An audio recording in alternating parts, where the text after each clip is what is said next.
పేరు విలాస్. నీ పేరేమిటి? నా పేరు సురేష్ కుమార్. సురేష్, నువ్వు ఏ స్కూల్ చదువుతున్నావు? ది గ్లోబ్ స్కూల్లో చదువుతున్నా. విలాస్, ఏం అలా అలసిపోతున్నావు?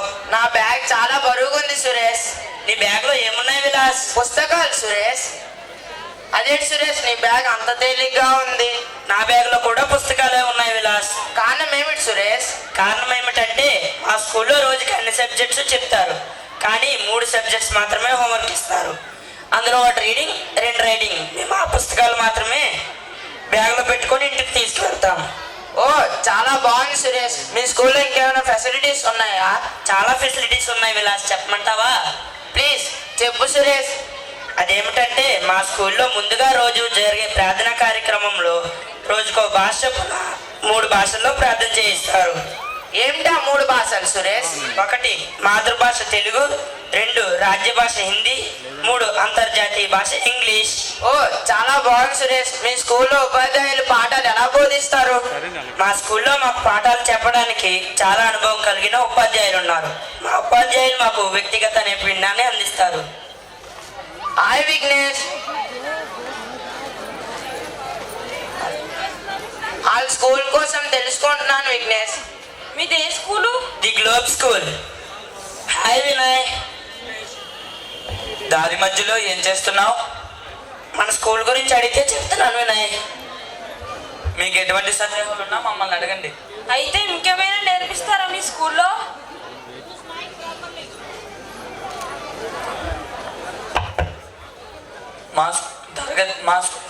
చాలా నేర్పిస్తారు.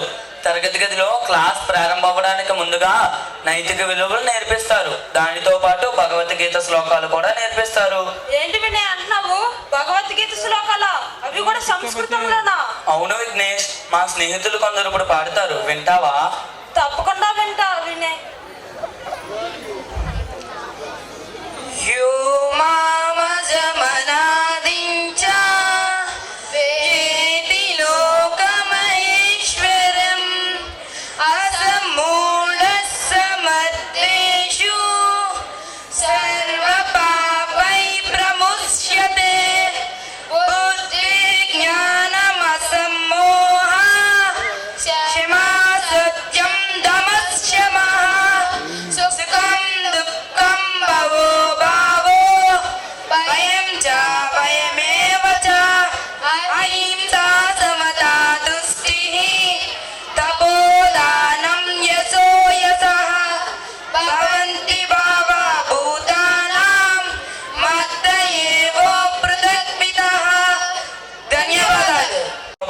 Karate, dance, scouts and guides నేర్పించడానికి ప్రత్యేక ఉపాధ్యాయులు కలిగి ఉండడం మా స్కూల్ యొక్క ప్రత్యేకత విఘ్నేష్.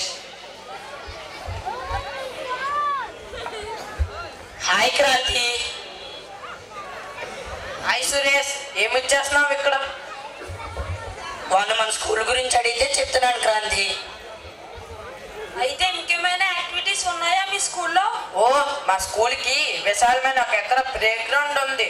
అనుభవం కలిగిన పీఈ టీచర్స్ మా స్కూల్లో ఉన్నారు విఘ్నేష్. అలాగే మా పీఈటీ సార్స్ మాకు netball, shooting ball, volleyball, cricket, kabaddi, kho kho ఇటువంటి గేమ్స్ అన్ని నేర్పిస్తారు. మేము ఇప్పుడు కొన్ని యాక్టివిటీస్ చేస్తాం, చూస్తారా? తప్పకుండా చూస్తాం సురేష్.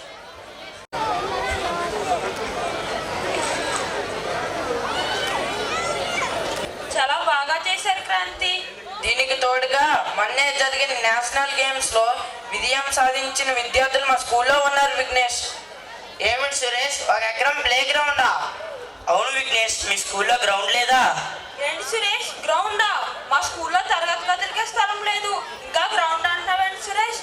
అంతా బాగుంది కానీ మీ స్కూల్లో ఏదైనా ల్యాబ్స్ ఉన్నాయా? వినే ఉన్నాయి విఘ్నేష్. మా స్కూల్లో maths lab, physics lab, biology lab, computer lab, activities room, digital class room, gardening, library మొదలైనవి ఇవన్నీ మా స్కూల్లో ఉండడం మా స్కూల్ యొక్క ప్రత్యేకత. ఏమిటి వినే, అన్ని ల్యాబ్సా? అవును విఘ్నేష్, మేము ఇప్పుడు ఫిజిక్స్ యాక్టివిటీ చేస్తాం, చూస్తావా? తప్పకుండా. సురేష్, నీకు ఒకటి తెలుసా? ఈ రోజు మా కాబెలూన్ తోటే ఫిజిక్స్ యాక్టివిటీ అయ్యింది. దీంతోనా? అవును సురేష్. ఒకసారి చేసి చూపించు వినయ్. బెలూన్ అనేది గాలి నింపకుండా వదిలితే కిందన పడిపోతుంది. అవును. అదే బెలూన్ను తీసుకొని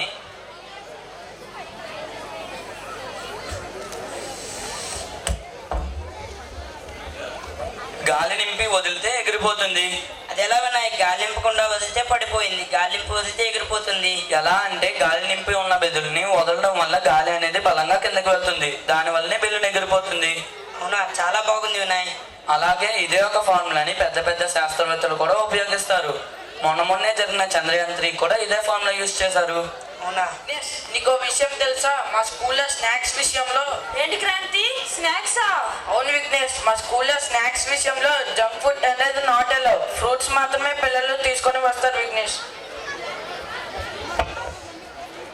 విఘ్నేష్, మీకు విషయం తెలుసా? మొన్ననే మా స్కూల్లో పెద్ద సెమినార్ జరిగింది. అందులో మేము తెలుసుకున్నది ఏమిటంటే జంక్ ఫుడ్స్ తినటం వల్ల క్యాన్సర్ వంటి ప్రాణాంతకమైన రోగాలు వస్తాయంట. ఏమిటి, క్యాన్సరా? అవును విఘ్నేష్, ఇటువంటి రోగాలన్నీ మన విద్యార్థి దశ నుండే స్టార్ట్ అవుతాయంట. అది ఎలా సురేష్?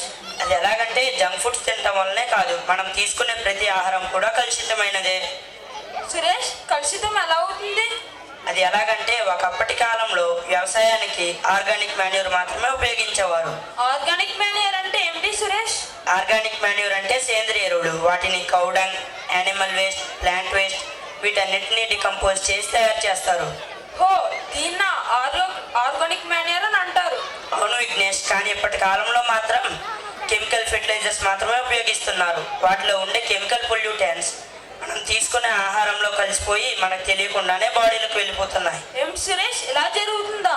అవును విఘ్నేష్, మనకు తెలియకుండా మన బాడీలోకి వెళ్ళిపోవడాన్ని బయోమాగ్నిఫికేషన్ చర్య అని అంటారు. అవునా, బయోమాగ్నిఫికేషన్ చర్య అని అంటారా? అవును విఘ్నేష్, అలాగే పర్యావరణ కాలుష్యం కూడా జరుగుతుంది. సురేష్, అది ఎలా జరుగుతుంది? అది ఎలాగంటే సారవంతమైన భూములను ఫ్యాక్టరీలకు అమ్మివేయడం, చెట్లను నరకడం వల్ల స్వచ్ఛమైన గాలిని కోల్పోతున్నాం. వీటన్నిటిని అరికట్టినప్పుడే మన పర్యావరణాన్ని కాపాడుకోగలం. పరిశుభ్రమైన ఆహారం తీసుకుందాం, పర్యావరణాన్ని మనమే కాపాడుకుందాం. అలాగే మా స్కూల్లో మరొక ప్రత్యేకత ఉంది విఘ్నేష్, చెప్పమంటావా? ప్లీజ్ చెప్పు సురేష్. అదేమిటంటే మా స్కూల్లో ఒక సెక్షన్కి 30 మంది విద్యార్థులే కలరు. అదనంగా ఉన్న విద్యార్థులకి వేరొక సెక్షన్ ప్రారంభించారు. వాళ్ళ చదువు పట్ల మా ఉపాధ్యాయులు ప్రత్యేక శ్రద్ధను తీసుకుంటారు. సురేష్, మీ స్కూల్ అంతా బాగుంది కానీ దూరం నుంచి వచ్చిన విద్యార్థులకి ఏదైనా సదుపాయాలు ఉన్నాయా మీ స్కూల్లో? ఓ ఎందుకు లేదు విఘ్నేష్, ఉందిగా, అదేమా రావు గారి హాస్టల్. మీ రావు గారి హాస్టల్ యొక్క ప్రత్యేకతలు ఏమిటి వినయ్? మా రావు గారి హాస్టల్ యొక్క ప్రత్యేకతలు ఏమిటంటే చల్లగా ఉండే ఏసీ రూమ్స్, తాగడానికి ప్యూరిఫైడ్ మినరల్ డ్రింకింగ్ వాటర్, క్లీన్గా ఉండే వాష్రూమ్స్, అలాగే ప్రతి 10 మంది విద్యార్థులపై శ్రద్ధ తీసుకోవడానికి ఒక ట్యూటర్ని ఏర్పాటు చేశారు. సురేష్, నువ్వు అది మర్చిపోయావు సురేష్. అదేమిటంటే మా హాస్టల్లో ఫుడ్ ఎలా ఉంటుందంటే అచ్చం ఇంట్లో అమ్మ చేతి వంటలానే ఉంటుంది. మేము తినే హెల్తీగా ఉంటున్నాం. అలాగే మా స్కూల్కి మరొక ప్రత్యేకత ఉంది విఘ్నేష్, చెప్పమంటావా? చెప్పు సురేష్. అదేమిటంటే మా స్కూల్లో డే స్కాలర్స్కి బస్ ట్రాన్స్పోర్ట్ ఫెసిలిటీ కూడా ఉంది. వినయ్, మీ స్కూల్లో చదువుతో పాటు ఏదైనా విహారయాత్రలు ఉంటాయా? ఓ ఎందుకు లేవు విఘ్నేష్, ఉన్నాయిగా. మా స్కూల్లో exhibition, pest, annual day, field trip మొదలైనవి. ఈ ట్రిప్స్ని మేము ప్రతి సంవత్సరం జరుపుకుంటాం. వినయ్, నువ్వు ఒకటి మర్చిపోతున్నావు వినయ్. మొన్నే మనం షిప్ యార్డ్కి వెళ్ళాంగా, అది కూడా ఎడ్యుకేషనల్ ట్రిప్పే కదా. అవును విఘ్నేష్, అదొకటి ఎడ్యుకేషన్ ట్రిప్ ఒకటి ఉంది. మాకు కూడా మీ స్కూల్ నచ్చింది, మేము కూడా జాయిన్ అవుతాం. ది గ్లోబ్ స్కూల్ కోసం విన్నాం కానీ ఇన్ని ఫెసిలిటీస్ ఉంటాయని అస్సలు అనుకోలేదు వినయ్. మేము కూడా ముందు ది గ్లోబ్ స్కూల్ గురించి విన్నాం విఘ్నేష్, కానీ ఇక్కడికి వచ్చి జాయిన్ అయ్యాకే తెలిసింది ఇన్ని ఫెసిలిటీస్ ఉంటాయని. అయితే ది గ్లోబ్ స్కూల్ కోసం మా ఫ్రెండ్స్కి, మా రిలేషన్స్కి, మా పేరెంట్స్కి అందరికీ చెప్తాను సురేష్. మంచి గురించి చెప్పడం వలన మంచి కథ జరుగుతుంది విఘ్నేష్. అయితే నేను కూడా జాయిన్ అవుతాను వినయ్ మీ స్కూల్లో. తప్పకుండా జాయిన్ అవ్వండి. కానీ ముందు మీరు ఒకసారి మా స్కూల్కి వచ్చి చూడండి. మేము చెప్పిందంతా నిజమో కాదో తెలుసుకొని తర్వాత వచ్చి జాయిన్ అవ్వండి. సరే వినయ్, బాయ్ ఫ్రెండ్స్. మళ్ళీ కలుద్దాం.